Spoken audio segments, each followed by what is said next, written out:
welcome to the Maryland Chamber Foundation's fourth in a six-part series, Equity and Inclusion in the Workplace.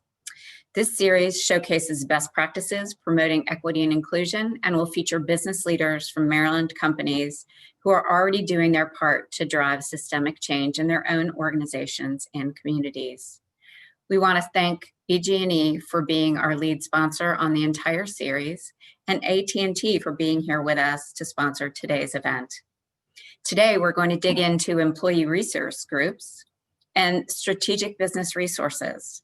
This webinar will share insights on how to utilize ERGs to drive business growth, align your organizational mission, increase employee engagement while developing future leaders, as well as promoting inclusion in the workplace. The series genesis was from the unrest and from our business partners asking for support for those that didn't necessarily know how to get started on this topic. And so this fourth and recorded series will be an evergreen resource on our website. This morning, I'd like to welcome our moderator, Nicole Durham, Vice President, Equity and Inclusion for the Exelon Corporation. Nicole, take it away.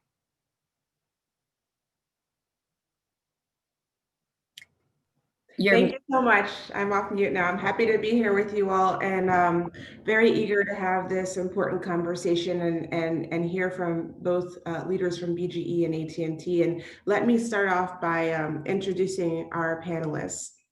So from AT&T, we have Mylisha Davis, Client Solutions Executive, AT&T Healthcare. And we have Latara Harris, Regional Director, External and Legislative Affairs. And from BGE, we have with us Tavana Cherry, Project Manager, and Kenneth Lockie, Senior Manager of Talent Management and Organizational Design at BGE. So welcome, and thank you all for joining. And I want to start off by allowing each of you to tell us a little bit about your organization's employee resource groups. Maybe start with why they're important to you as a company. How many do you have? A little bit of backdrop, if you would share with us, please. And I'll start first with AT&T. Thank you, Nicole, and thank you so much for the opportunity. I definitely want to thank the Maryland Chamber of Commerce, Christine, and your incredible visionary leadership to put events like this on at such a time as this, and being such a strong representative and advocate for the business community. We are, as we know, in unprecedented times, unprecedented waters, and knowing that we are trying to figure our way through all of this, and for you to take the topic of embracing what's really the sort of heartbeat of our companies, our employee resource groups, is really an incredible feat. So we want to thank you from AT&T for making this a priority. So in terms of AT&T, our employee member groups, as I mentioned, they really are the heartbeat of our company. It's, when it comes to advancing diversity and inclusion, we have groups that represent over 54 employee groups within the company. So we have groups that represent our women of AT&T, groups that represent our Hispanic and Latinx groups, our LGBTQ groups, and on and on. So 54 of those groups are comprised at AT&T. These are people that come together with like minds, like missions, and they share and they really advance really the community side in a huge way. And it's something that AT&T finds an absolute priority, Nicole. And I'm really thinking specifically about this time that we're in, an unprecedented time where, you're struggling to try and connect, you're struggling to try and figure out, what do I do? I mean, having a place of like minds is something that has been really helpful to me personally, going back to our employee resource group. So with us, with our 147,000 employees, these employee resource groups are critical to the success of what is happening in our company, and really helping us to stay engaged and connected with our communities. I think I'll stop there because I can keep going, you can see. No, that's excellent, Latara. I know at Exelon, I'm speaking as the head of diversity, equity, inclusion for all of Exelon, including BGE. We have 10 employee resource groups. We're not quite as big as AT&T. We're 35,000 employees. We have 10 employee resource groups.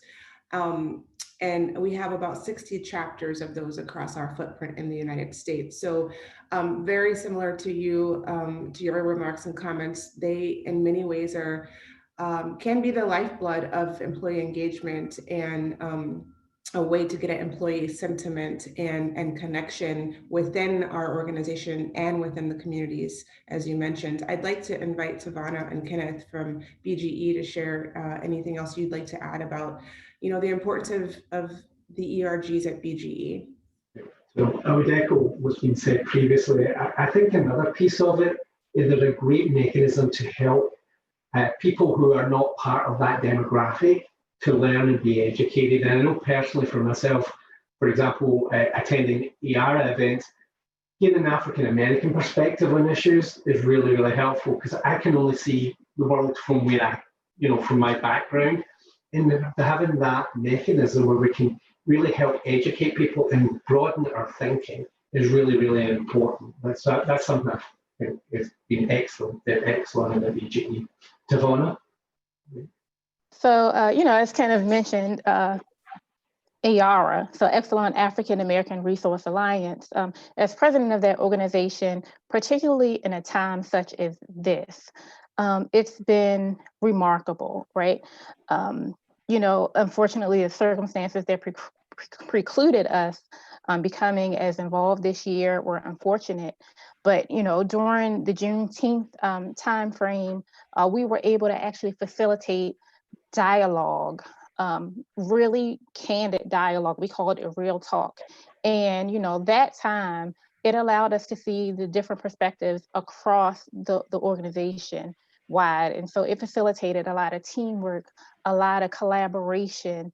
And we, it opened our eyes to understanding that, everybody has biases. And it opened our eyes to be able to see the different perspectives, not only from the African American population, but the non-African American population, and to understand that, not just us has been discriminated against, but all people, have had some level of discrimination and racial inequality and just, from, gender inequality and things like that. So it's, it's been a welcome space to be a part of, and it also has sparked hope. Despite the fact that we've had some challenges throughout, 2020, we were left with a sense of hope as well. I'll stop there because like Latara, I could continue to go on and on. Yeah, thank you. Thank you, Tavana and Kenneth as well. What I heard you describe, I think both Kenneth and Tavana, were ERGs that are more based on employee identity, employee background. I want to just level set for our viewers and audience here before we go into more specific discussion topics. Can you just share the makeup of your employee resource groups? For example, we definitely at BGE have the historical longstanding ERGs that are established based on race, ethnic background.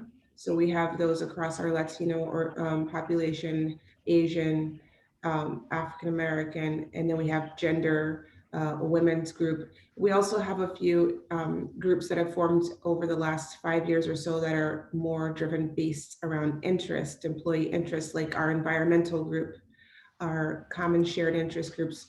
We also have a newer group formed around individuals with disabilities, and a developing young professionals group, which focuses on professional development. So, the most recent group we have is called Mosaic, which is a way for us to have a broader swath of employees who are interested in culture and different cultural backgrounds and may not fit neatly into one racial demographic category, so to speak. So I'd like to invite AT&T for the audience who might be getting started on establishing ERGs to maybe tell us a little bit about how your ERGs are structured, if you would. Yeah, so as I mentioned, we've been at this for over 50 years now, building these. We've learned a lot of lessons throughout. Our groups, as Kenneth mentioned, represent the different interests within our company. I think probably Mylisha might be best to pivot to Mylisha to kind of really describe how women of AT&T are supported and the work that they're doing. So Mylisha, you want to take this one? Sure, thanks, Latara. So, Women of AT&T, obviously, I actually lead our local organization for the Maryland chapter. I've been the president now for almost 2 years. So, Women of AT&T, we were founded in 1972. So there's 42 chapters across the United States now, with different sister chapters that we have throughout the U.S. And we currently have 25,000 members and growing within our organization. So that's a huge number. It's very exciting. And then I can also say like the amount of participation that we've received now, just our members, our support, just other chapters coming together, just collaborating. I think that that helps a lot with the different topics that's going on now. So that's what I can say from the lens of Women of AT&T currently. As far as our other chapters, we work very closely with them. As Latara mentioned, there are 54 different EGs within AT&T. I can say from them 54 EGs, there's 12 local chapters that we work with on different levels, and we continue to, partner with them currently and just with different topics and, leadership ideas today. Yeah, Nicole, and I think that's the key, right? Collaboration, partnership. You have a question in the chat about whether or not to call it African American or what have you. And I know that our groups, as they were forming, wanted to make sure that they were intentional about the audiences that they were representing. So they didn't shy away from whatever they decided to call the organizations. And what you'll find is we have the 54 chapters, the local chapters that Mylisha mentioned, but our chapters work together. They support each other, they build upon each other, they have a listening ear, they have an opening to hearing from each other, and they really work together to move, to work in communities.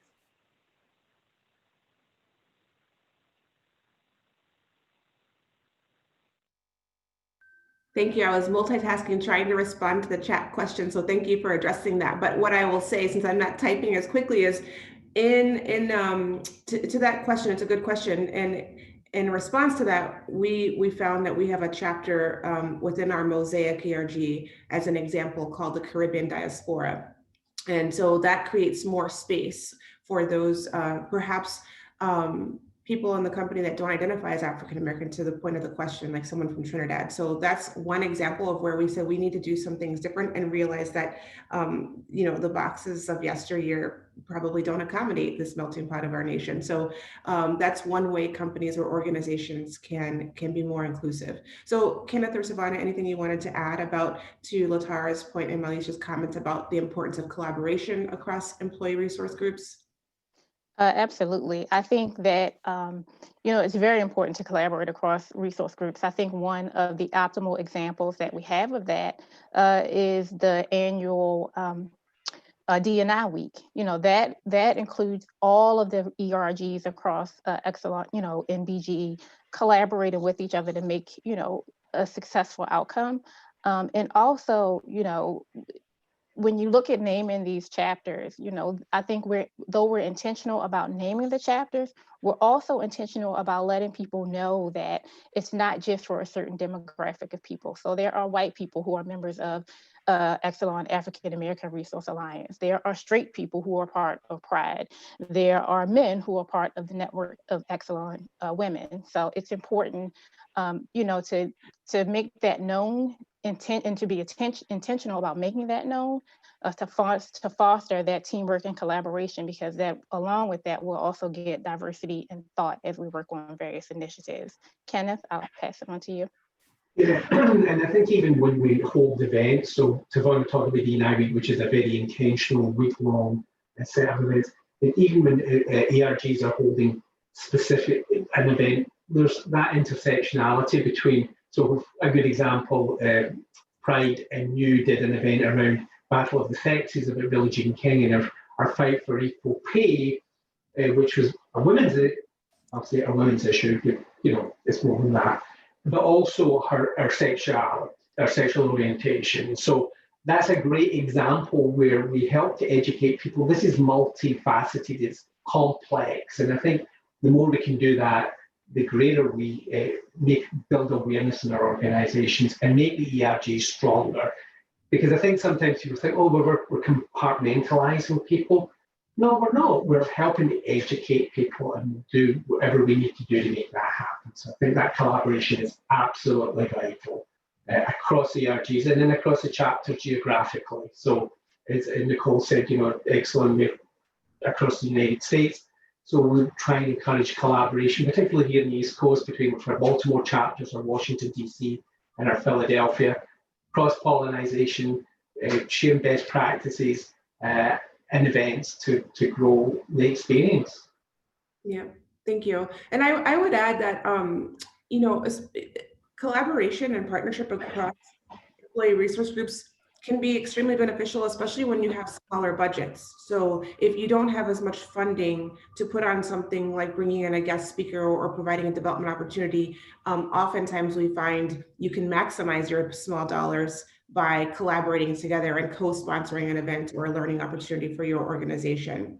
And speaking of support and dollars and funding, I'd be curious to hear from AT&T if you want to start with how does AT&T leadership demonstrate support for employee resource groups? And I don't mean just through dollars, obviously, but how do executives and leadership sponsor, advocate for, and support employee resource groups and their initiatives? Sure, that's a great question. So at AT&T, obviously, we believe that, a diverse and inclusive workforce is a stronger workforce. It is something, as I mentioned, that our CEO has embraced, and it has filtered throughout our company, which is really one of the reasons I'm so proud to work for such a company like this that really values and embraces that. You have to think that our workforce is made up of AT&T 35% of women and 45% of people of color in 2019. That's what our makeup looks like. So we're one of the most diverse places to work compared to other technology and entertainment industries throughout. And so knowing that we have all of this diversity, all of these strong views, people that want their voices heard, we make it a priority to embrace and support our employee resource groups. We have an annual conference in which our members go to, and Mylisha will tell you a little bit more about this because she's certainly on the ground there. Our groups are independent in nature, again, something Mylisha can share a little bit on, but we support them from the company perspective. So we embrace that. We have the conference, we give the financial support. Mylisha will even tell you, I'm a member of 2 organizations, well, actually a few more organizations within the company, one being proud member of Women of AT&T. So we do our own scholarships and so forth, but we do as a company embrace and support the local chapters as well. So Mylisha, do you want to tell a little bit more about Women of AT&T and your feeling of how the company supports you? Yeah, sure. Thanks, Azar. So, currently Women of AT&T as a whole and locally the Maryland chapter, leadership, they play a major part. Our CEO of business, Ian Chow, is a huge advocate for Women of AT&T, and not just our EG, other EGs as well. So I can honestly say, we do a lot of leadership panels and we have different, leaders within the company come on and speak to our actual membership. I would say that a lot of leaders love, collaborating with us and, helping with the memberships, just to show that level of, collaboration, and they're willing to listen to have events with us.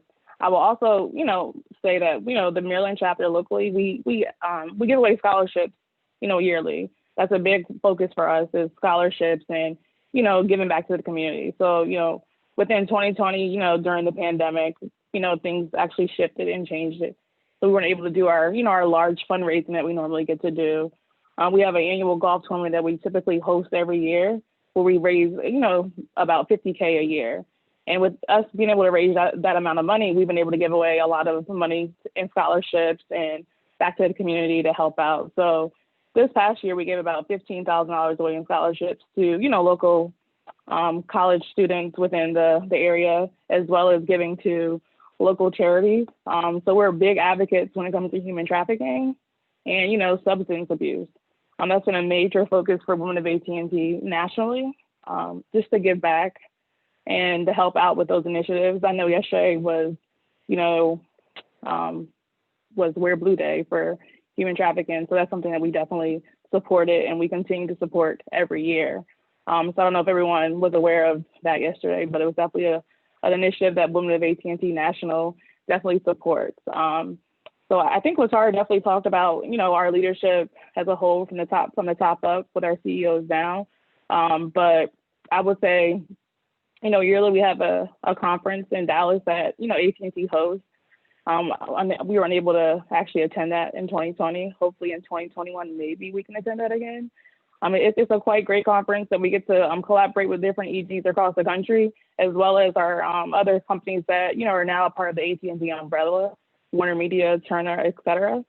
So, that's something that I can say AT&T does well at, is actually, having us collaborate with the different EGs within the company. And hopefully the continued, space, we can still continue to have these conferences going forward.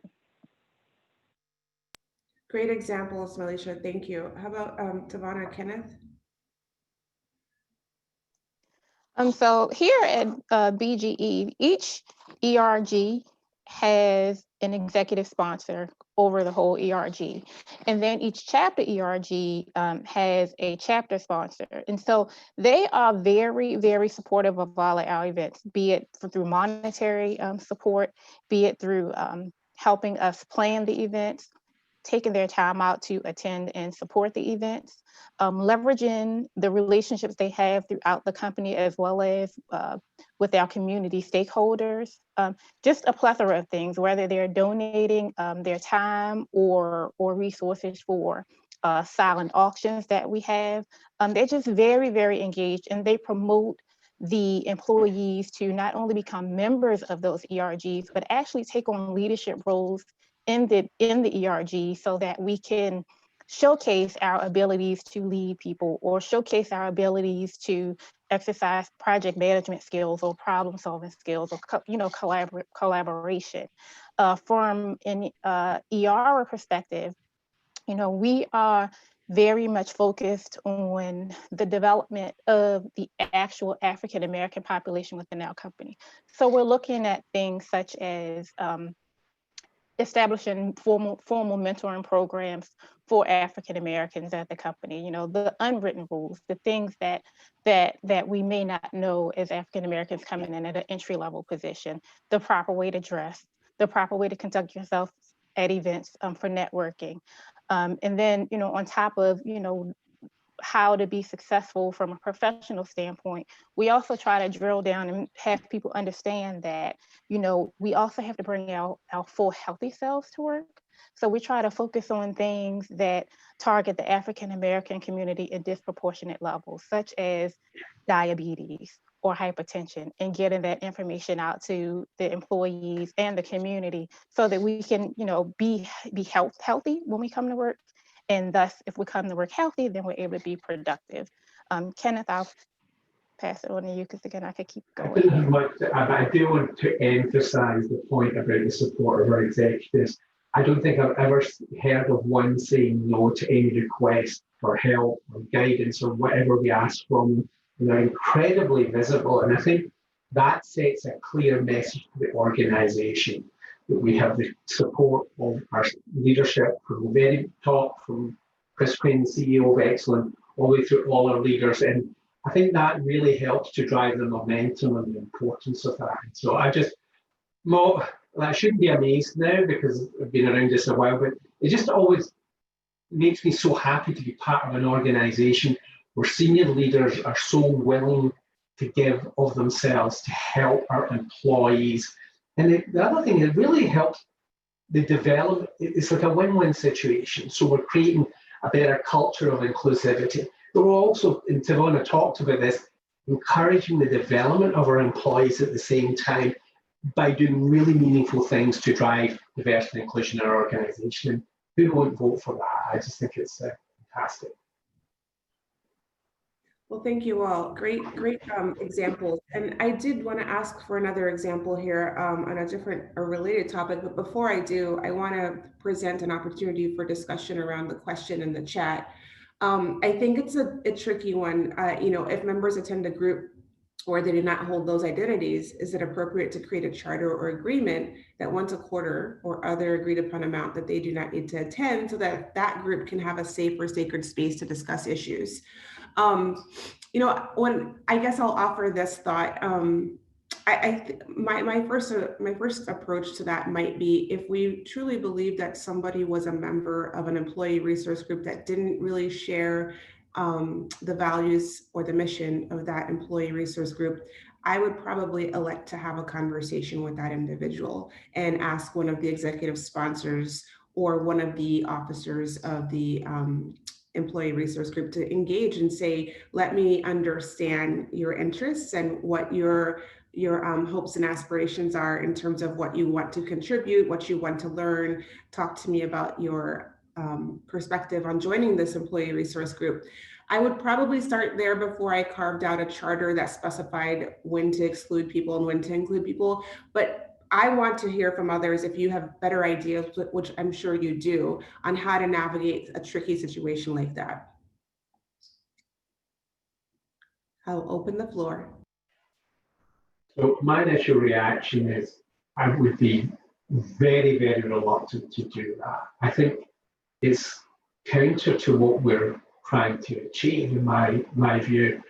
And so having uncomfortable conversations is a part of our growth and really about driving the culture of an inclusion. And so if I had a situation where people didn't do that, I think getting someone maybe to facilitate the meeting, kind of working through that rather than being exclusionary, I would be very, very reluctant to do that.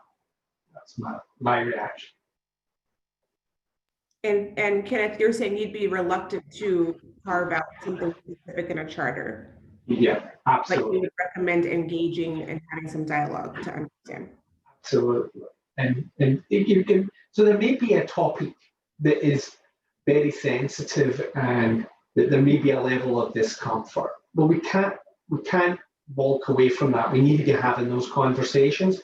So we need to think, how do we do that? And you say that, oh, do we have someone facilitate that? Or we need to think of a solution, not by excluding people. I don't feel that that's a good way forward. Thank you. Sarah, Malaysia, any thoughts? Yeah, I would just say quickly, I'm no lawyer, but my sentiment sort of likely aligned to where Kenneth is. And, you know, through these employee resource groups, you really want to seek to understand, right, than to be understood. I mean, that's just kind of where we are in life. And so getting into the complicated nuances, again, it's something you may want to discuss with your lawyers around, you know, putting together more structure and so forth. I would think you want to have an opportunity to understand where their points of view are. I agree. Good advice from all. Thank you. All right. Keep the questions coming in the chat. We want to make sure that you're getting out of this what you need. So that helps us guide our conversation. I want to move on to another question about can you share an example or a story of how an ERG had a positive impact on either an employee or a group of employees? We think, and we talked, I've heard you all talk a lot about employee engagement. We know that employees who are engaged are more productive. We know that it drives for better retention. So what's the secret sauce and what does it look like in terms of impact when it's working, right? Employee engagement is a sentiment that we can measure through a survey, for example, but do you have an example of a story where you've seen your employee resource groups actually have a tremendous or a positive impact on employees or a group of employees? I guess I'll start. Oh, you want to start? Someone else want to start? Okay. I guess I'll start. You know, I have just seen tremendous things happen through our employee groups at AT&T. You know, external affairs, which is sort of my area of the business within the company. You know, we really are also a group that external affairs group helps to connect our employee groups with community, and they often help to connect us, our employee groups help to connect us with what's happening in our community. So there are tons of examples, and I wanted to kind of step back and really, again, think through where we are, the times that we have, today. The fact that we're sitting here talking to each other through a Zoom, when this absolutely would have been a panel discussion in person, some big dollar amount spent, right? But we're finding there's such incredible value in these one-to-one conversations where we're seeking to understand each other. And as I'm thinking through examples, we had to also pivot our efforts, right, as all of us have, to figure out how do we still support community? Because let's face it, the need is even greater today.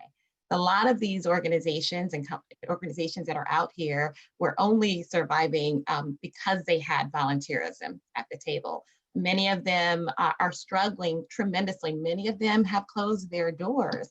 And so we as a company have had to pivot, but then also really pivoting to figure out how we still continue to support these groups. At the end of last year, we put together an effort in which we were putting together kits for homeless families and partnering with local organizations to send those out to those families, doing some other things. AT&T has an effort called AT&T Believe. In this region, it's called Believe DC, which encompasses the entire region. And AT&T Believe also has leadership representative of Mylisha and her counterparts throughout all of the employee groups. In fact, some of them are, I want to shout out my AT&T folks that are on the webinar, say hi, what group you're with, because I think a lot of them joined today.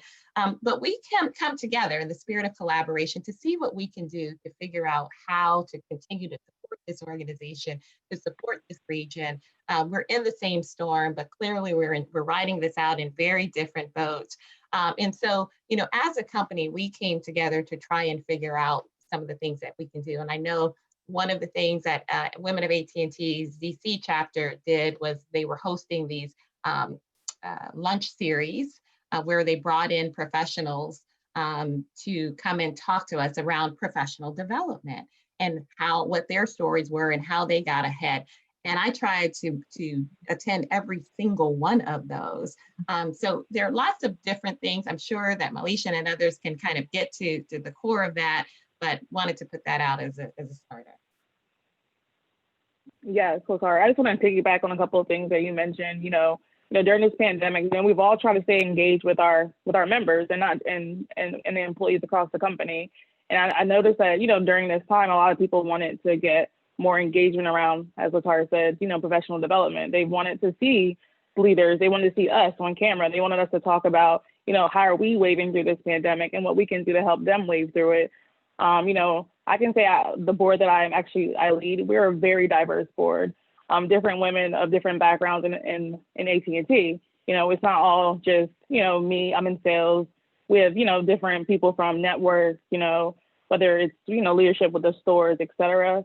We all bring a host of different, leadership backgrounds to our board, but just, being able to collaborate and to actually, reach out to our members to show that, we're all the same.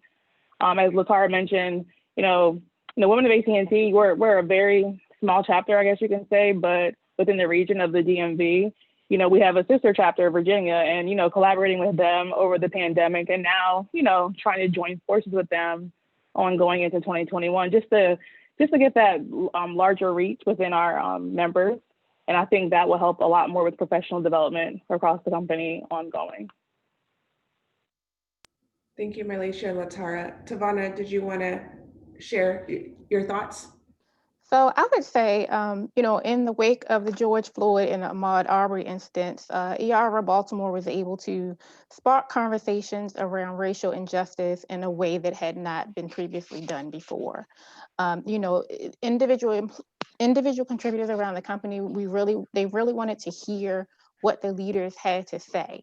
And previous conversations that were held were in a panel format. So kind of produced to a degree, where leaders had the questions beforehand and were able to kind of craft the politically correct statements, right? But we were able to host a town hall dialogue that was very authentic, very genuine, and just really allowed the employees across the company to connect with each other in a way that we previously had not. And so it was very emotional. There were some tears shed, but it really gave us an opportunity to see deep within the heart of the people that we work with every day. And, to be honest, we spend more time pre-pandemic with those that we work with. We spend more time with those folks than we do with our own family in many ways.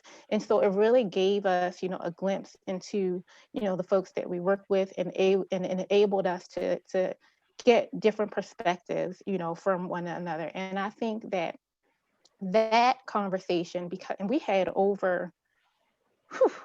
close to like 500 people on that call. And we were able to host it via Skype. So this was before we even migrated to Teams. And so it's hard enough, particularly in the beginning of the pandemic, to host a meeting via Skype with 10 people without folks over talking one another. But we were able to do it with 500 people who did not overtalk one another, who spoke respectfully toward one another, and the dialogue, kept coming. And so as a result, I think that then it trickled down to the business. And so different divisions were able to host conversations, smaller conversations among their group, and people felt comfortable enough to share. So I think that is one of the big things that we were able to take, out of 2020, and we're looking to build upon it in 2021 with a part 2 of that dialogue coming up. Kenneth? Anything? I would wholeheartedly agree with Tawona's description of the impact of that session. It was incredibly impactful. I want to talk about a couple of actual individuals who have been impacted in a positive way. So I think ERGs create a support network for our employees.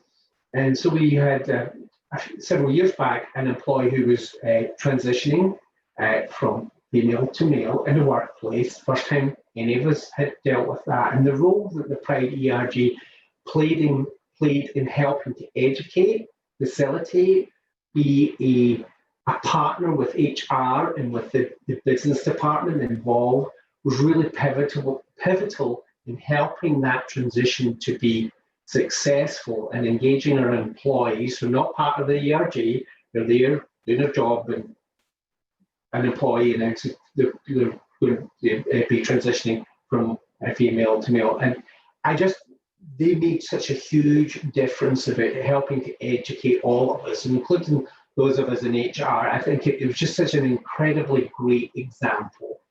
And another example where sometimes people aren't always comfortable speaking up when things aren't going so well. So I don't want to get someone into trouble, I don't want to be seen to be a troublemaker, etc. And having people in our organization that are identified with an ERG is another way that we have a conduit to learning what's happening. And we had an employee who had a challenge with his leader and who was very upset and was able to go to the president of the Pride ERG and describe what happened. And that president acted correctly and went to HR and engaged us, but was able to also act as an intermediary. You can try, everyone can trust HR, but people are skeptical sometimes. And the ERG playing that really pivotal role of being a conduit to making our place of work safer and more inclusive was really pivotal. And so I think of these two individuals who hugely benefited from the existence of ERGs. Now, we might have similar outcomes without them, but I wonder about that. And I definitely see the value in the added. So I thought that was a couple of stories worth sharing.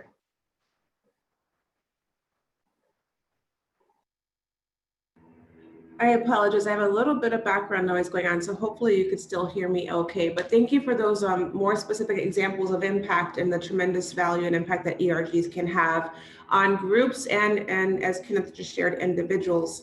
I want to shift a little bit to the overlap or coinciding activities and focus areas of ERGs with the current landscape of what we're facing through the COVID pandemic, through the racial pandemic in our country. How you name it. We've talked earlier about all the ambiguity, all of the constant change, all of the uncertainty I think we'd be remiss if we didn't spend a moment talking about the value that ERGs can play, helping us navigate this very ambiguous time, helping us to stay connected, whether or not it's any of those pandemics that I just listed or either of them. Please share if you have any examples or thoughts on how we might be able to continue to leverage them or how we have. And I'd also offer that this has come up a little bit, but I think that during the racial pandemic that we've been under, during this very, very deeply divided time in our country, we have had to leverage and engage ERGs to help employees stay connected. So anything you'd like to offer or share,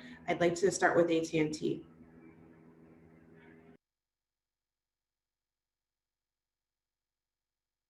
Let Tara find the unmute button. Okay.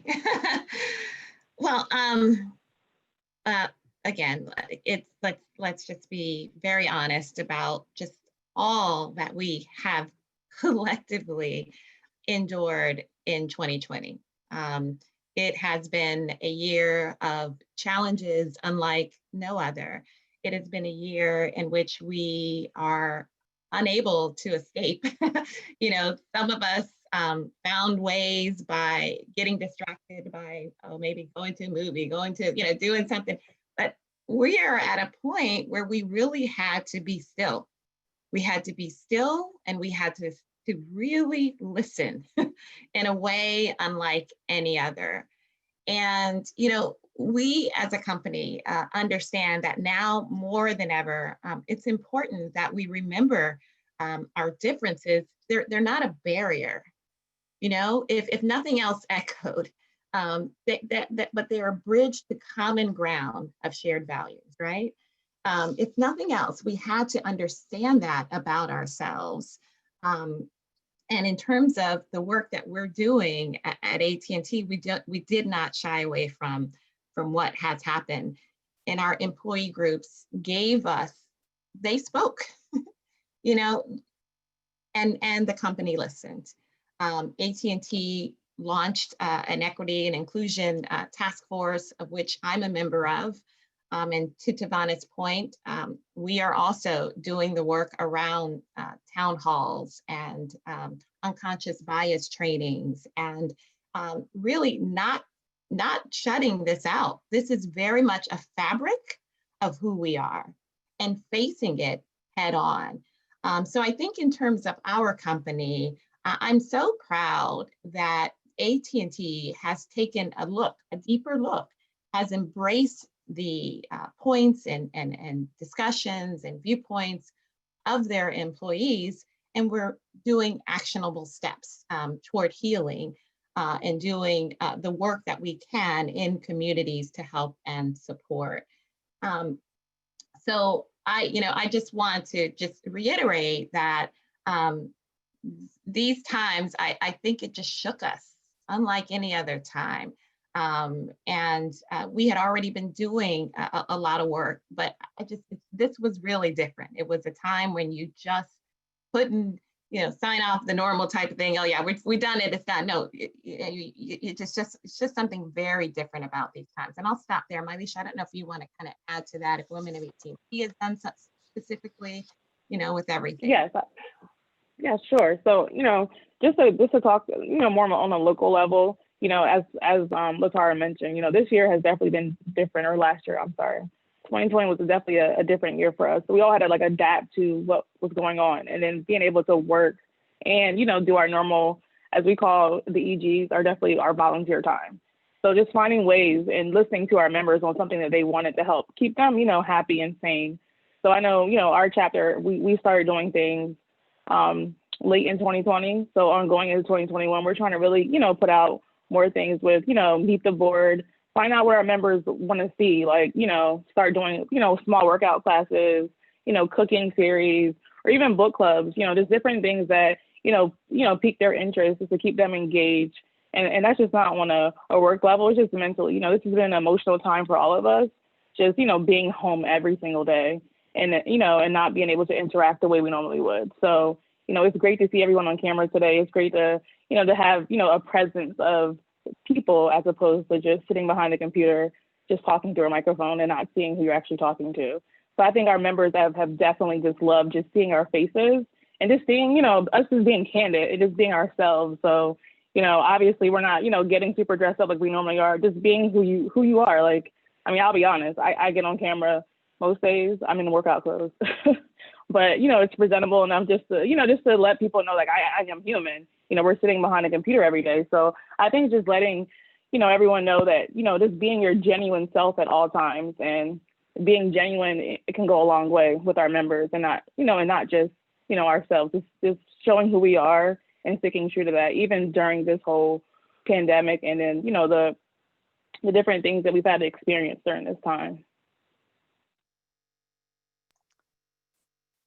So I'll jump in. I think that during this time of being fully virtual, working remotely, I think it's afforded us the opportunity to explore other employee resource groups that we've always kind of thought about, hey, it might be a little bit interesting to peek in and see what they're doing, but we haven't really fully had the time. And so now that we've been in this virtual environment, I think, for me personally, I've had an opportunity to participate more in the Exelon network for awareness benefiting leaders and employees about disabilities.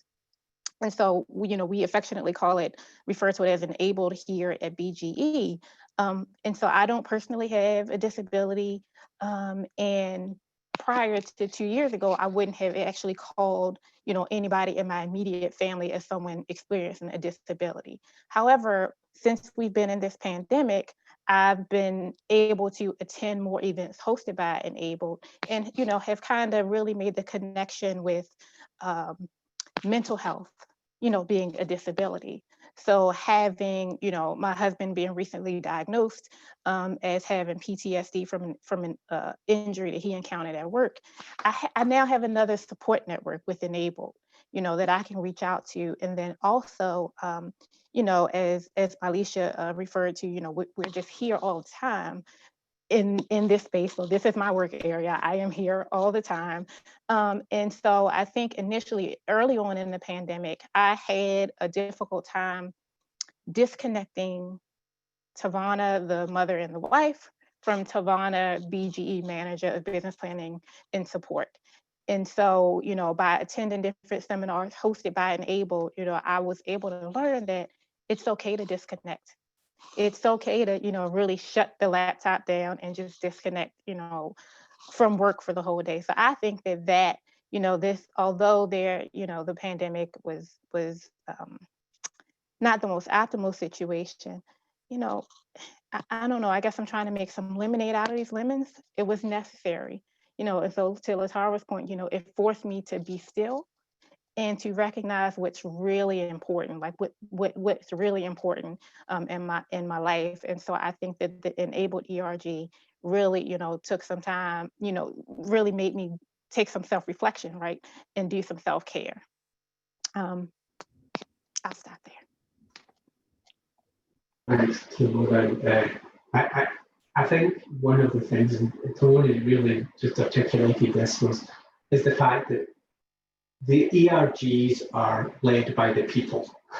They're really our employee resource groups and driven by our employees at all levels. And I think that is a connection and an element that gives them a tremendous amount of power and leverage, because I think our other employees relate to that and they're closer to the ground. And so our HR organizations do great work. I think this is such an important, and this last year, even more important element of resources and connectiveness and awareness and a conduit and a communication channel through our organization, that it would be hard to overplay that and the value that they bring.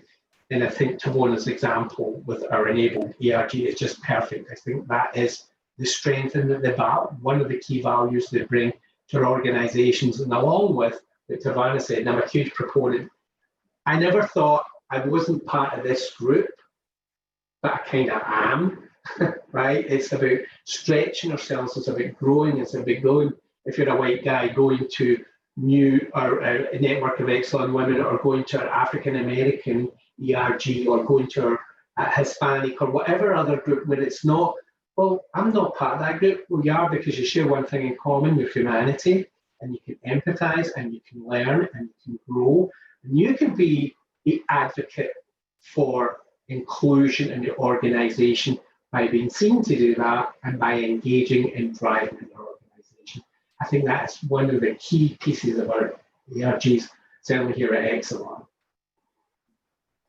Well, those were terrific comments from each of you. And every time I tried to wrap up and to summarize, you added on more great comments. But I really, what resonated with me a lot is the comments around, you know, the silver linings throughout these pandemics, and how do we focus on what those silver linings are, making lemons out of lemonade, and being energized by what we're able to do versus what we're not doing anymore, I think are very important. And then that connection to humanity, I heard it from both Kenneth and Mylisha around, I don't want you to feel that there is just a screen in front of you, a machine, but there is humanity, a real person, and leveraging video during this time is important to do to drive that connection. So I heard that thread kind of through many of your comments, and that connection can be what we hold on to before, you know, whilst we're in this different phase, we can hold on to that thread of humanity and connection until we're able to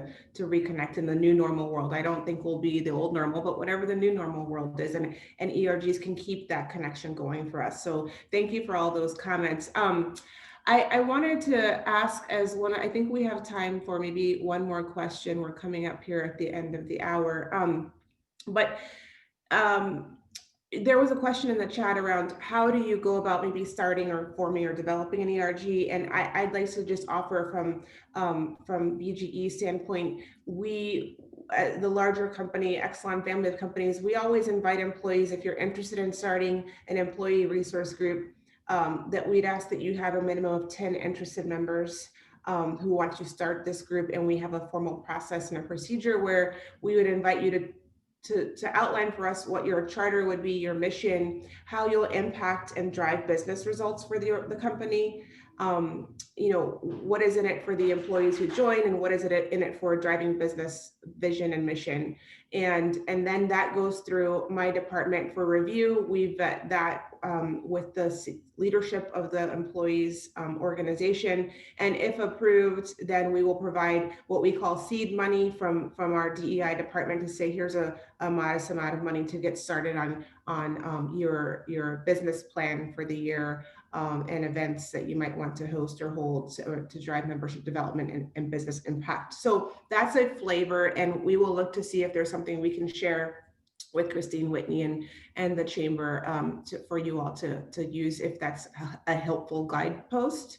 And I'd like to ask from AT&T if there's other advice that you might have to the question of how does one start an ERG in their organization. So I'll start just briefly, and I know this is Nicole in response to Stephanie's question inside the chat. One of the things I would say is that, again, you know, these employee groups have come together because they have a shared interest, and, you know, it's where you can connect and find meaningful opportunities to get engaged in community. But there are also groups that are looking to support and help individuals like yourself, Stephanie. So often you think of us, AT&T's agility group, but, you know, that only focuses on, you know, individuals with disabilities. But if you were to Google and reach out to them, they would also be interested, I would imagine, in helping. And if not, certainly you can get in touch with your, you know, a person like me in your region, external affairs. But we often find that our employee resource groups, we don't have, well, not no surprise, we don't have all the answers. So we look to also help and learn from community as well. So I would encourage you to kind of do a little bit of Googling about employee groups that have the same sort of shared theme, if you will, that you're trying to engage with, and then just contact them to see if they can help you. Just reach out, be proactive about contacting them. And Mylisha, I'm going to let you speak to the documents and all of the setup and what have you that Nicole talked about for their company. So, I mean, as far as women of AT&T, I can just speak, on a high level. The way we form our chapters are, just through our national chapter. I really can't give too much insight on, exactly the full setup of setting up a chapter, or EG, I should say, within other organizations. I would say, just from my perspective, just even now with us joining forces with another chapter, it's something that we have to actually put out, to our national board to get permission, and they give us like a dialogue and information on how to move forward. Well, great, thank you. Thank you for sharing that. I know I'm cognizant of time, and so I wanted to offer an opportunity for each of you to share with the participants, what is one takeaway that you would like to leave behind in terms of thinking about how to, best engage and leverage employee resource groups and support your organization. Anything that you would want to share? I'll start with Tavana. What's the one takeaway or piece of advice? Just be open, just keep an open mind to teamwork and collaboration and that diversity of thought involved in different processes. Okay. I would say, we talked about this earlier about leadership engagement. Having your senior leadership sign up to this, because if they make it important, it will be important to your organization, and you'll increase engagement, you'll increase development, and you'll have a more inclusive organization. So I think senior leadership engagement is very important. Thank you. Mylisha, how about you? I would say stay connected. Everyone has a voice. So you have to use your voice to, to advocate, not just for yourself, but just for what you believe in. And I would say I'm a firm believer in advocating for yourself and just having a voice. I think a lot of us are afraid to actually speak up or even be a part of organizations because they feel as though like we don't belong, or, they already have enough people. Yeah. You're probably speaking for others as well, and you just don't know it. Yeah. How about Latara? I think I'll wrap it up. As we mentioned, 2020 has really shown that more than ever that our professional lives really don't operate in a vacuum, that we really need to be open. And, the challenge of going last is all of that they just said. Yeah. Making sure that you're open, you're seeking to understand versus always being understood, and follow Justice's wonderful advice. And again, to the Maryland Chamber, who I know is going to also put more resources. Thank you all so much for hosting this amazing forum. Well, thank you, Latara. So I will hand it over to Christine, but I want to close with saying thank you all very much. It's been a great dialogue and discussion. I appreciate you sharing your learnings from your organizations. And Christine, thank you for your leadership in creating these opportunities. These are really important ongoing conversations. Happy to be a part of it. Thank you to you and Whitney and your team for having us today. You're welcome, and thank you, Latara, Nicole, Mylisha, Kenneth, and Tavana. It was such a powerful conversation. I heard so many things today that resonate within our own team, the humanity of listening, to take the opportunity to understand, to learn how you can create impact, to show empathy. There were just so many things that resonated for me and for, I know, this awesome team that I have here. I will be happy to follow up with the folks that participated today. The resources that we'll have online will certainly be used. And I just appreciate the way you shared. And I could see in all of your faces how important these groups are to you and how much they meant in your heart, which was really, really something that I think resonated for everyone that was here today and will for those that access the recording. So thank you, BG&E and AT&T for sponsoring today's program. And I wish everyone a very safe and happy 2021. Thanks for being here. Thank you. Thank you. Thank you. Thank you.